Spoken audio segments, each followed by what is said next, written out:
Em seu pulsante coração verde, a Grã-Bretanha ainda é selvagem. Afaste-se das cidades e rodovias do mundo moderno, e você encontrará uma terra verdejante de florestas profundas e charnecas desoladas e assustadoras, cada uma delas com sua própria história, e algumas delas são verdadeiramente antigas.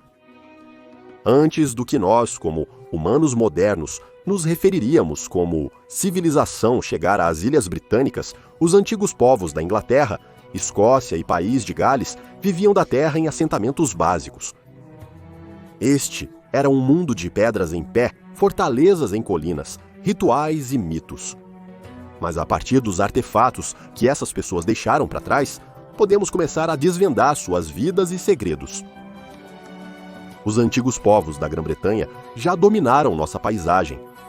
Enquanto muitos se estabeleciam em florestas e bosques perto de rios e lagos, outros iam para as terras altas da Escócia, vivendo das montanhas e charnecas.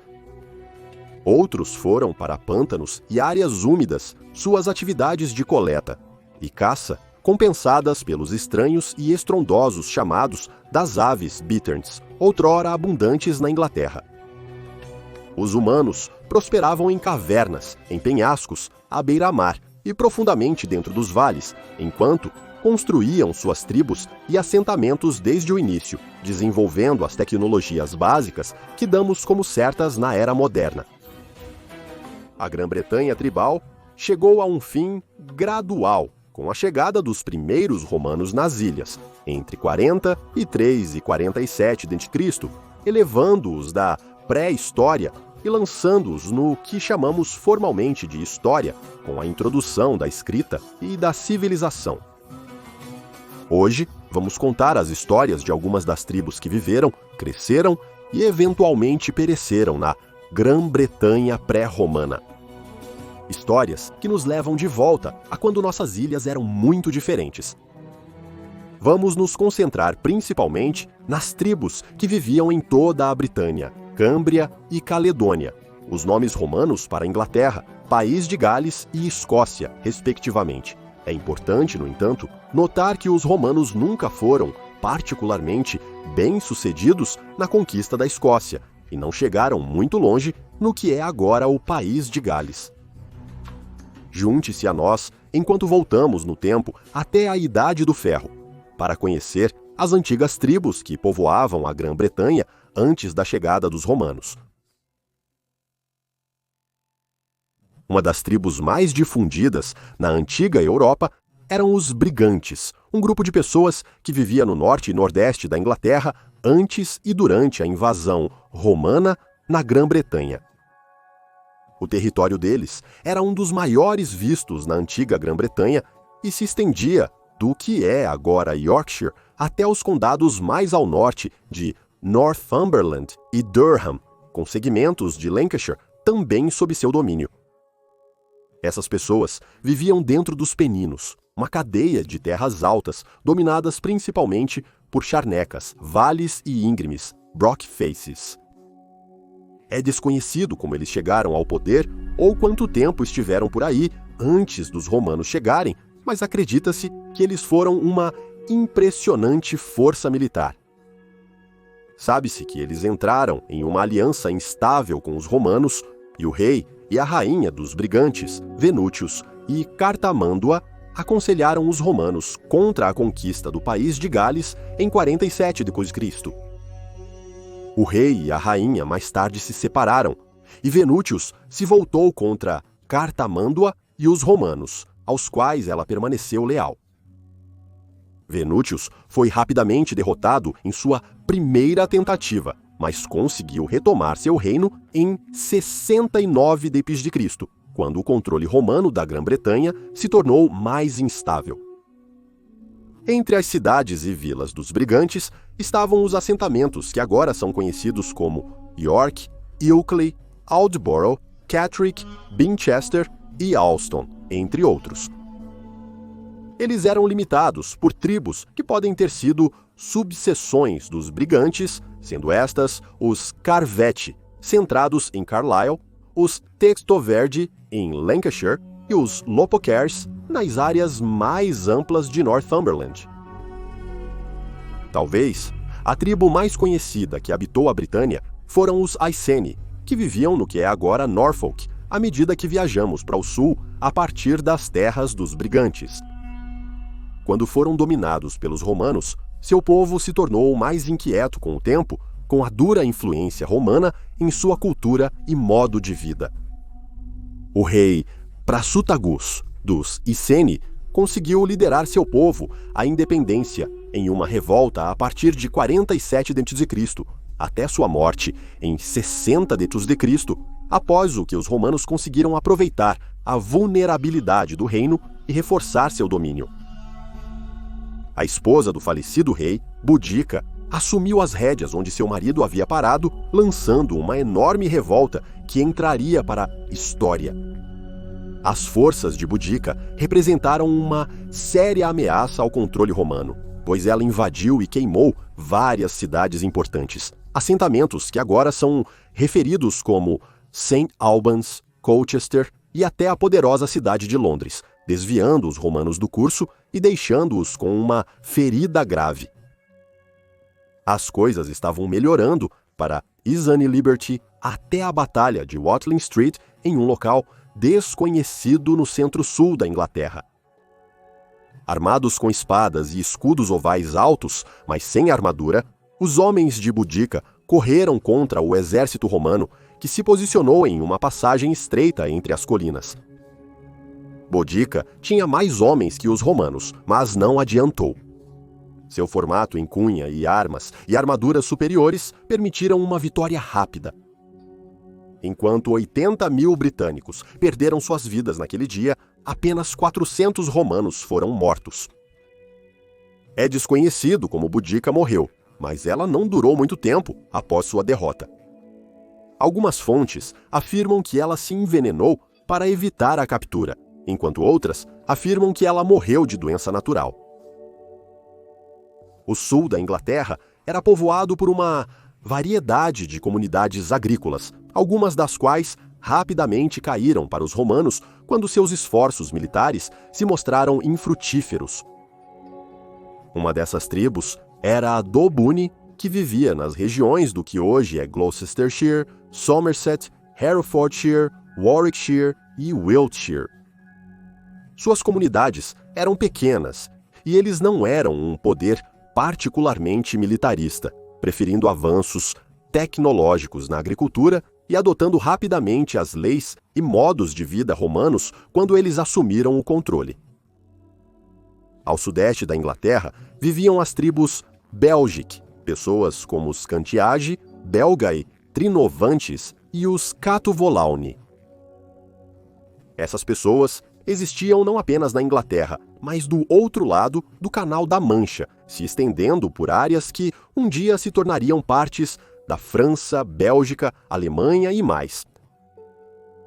Acredita-se que muitas dessas pessoas vieram para a Grã-Bretanha via Bélgica e França, se estabelecendo no sul da Inglaterra já no segundo século a.C. e se espalhando para o leste e norte pela ilha. Algumas dessas tribos, como a Catu-Valauni, são conhecidas por terem resistido ferozmente à conquista romana quando ela chegou ao que é agora Bedfordshire em 43 d.C., contendo-os temporariamente antes de sucumbir às suas forças avançadas. Algumas tribos belgas, como os Trinovantes, participaram e foram finalmente derrotadas após a infame revolta de Boudica.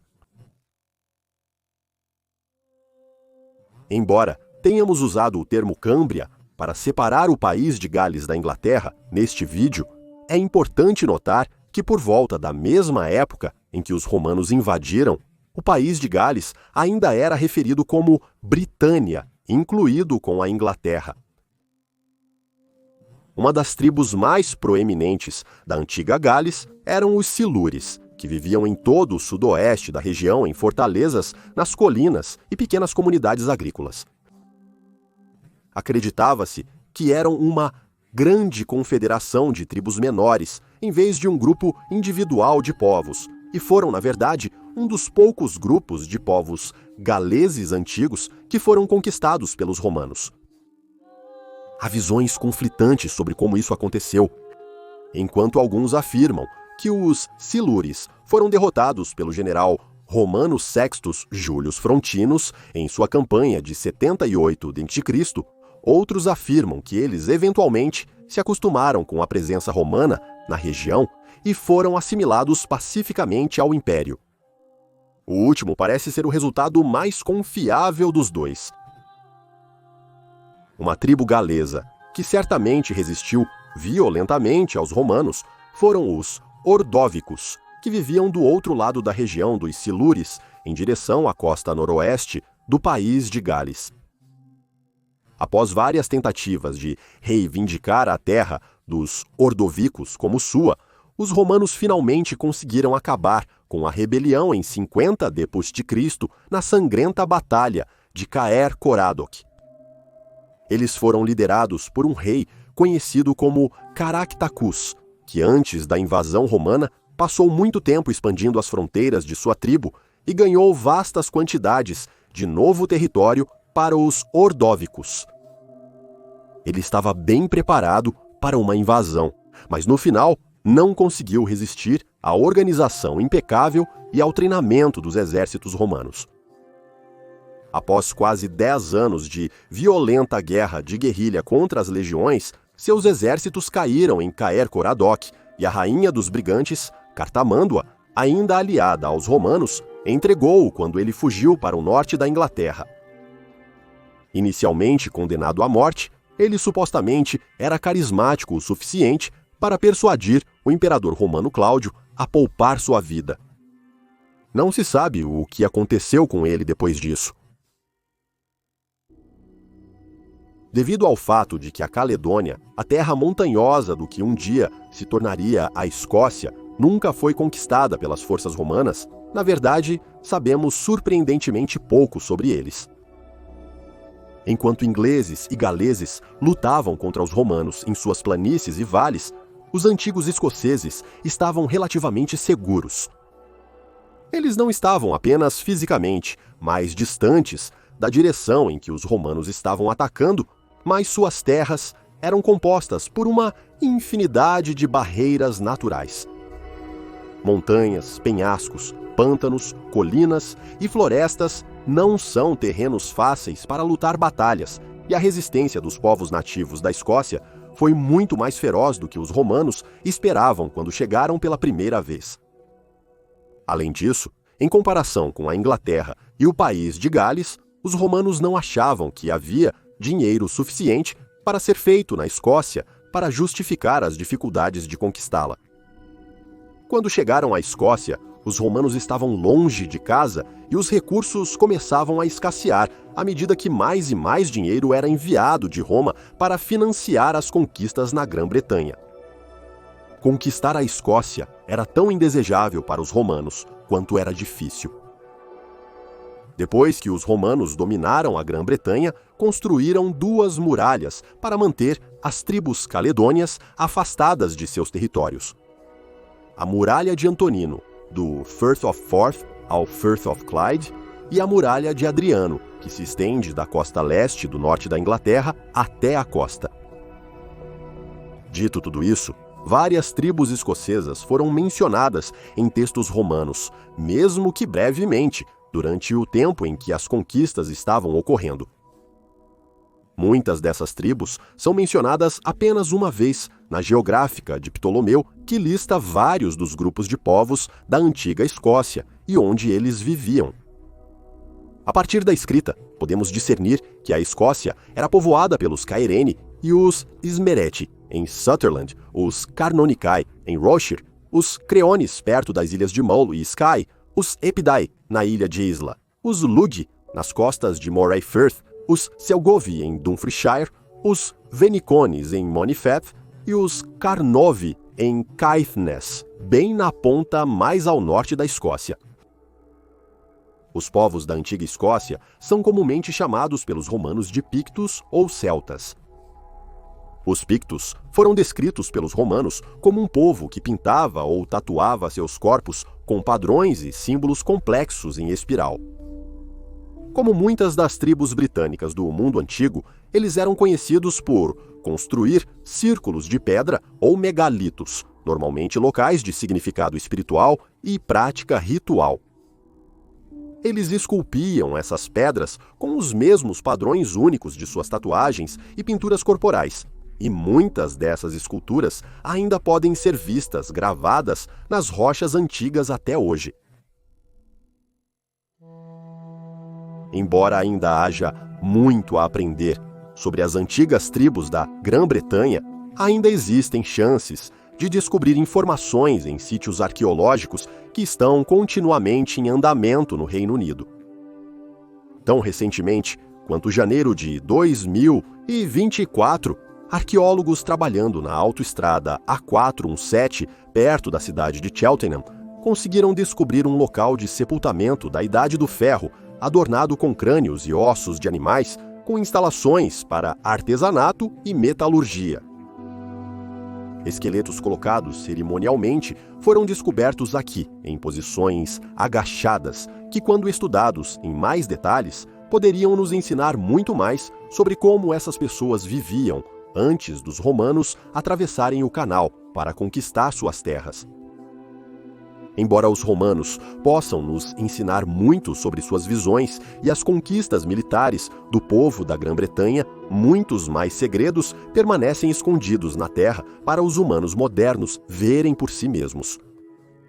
Talvez com o tempo seremos capazes de pintar um retrato totalmente preciso de como era a vida dessas tribos há muito perdidas de nossa antiga ilha.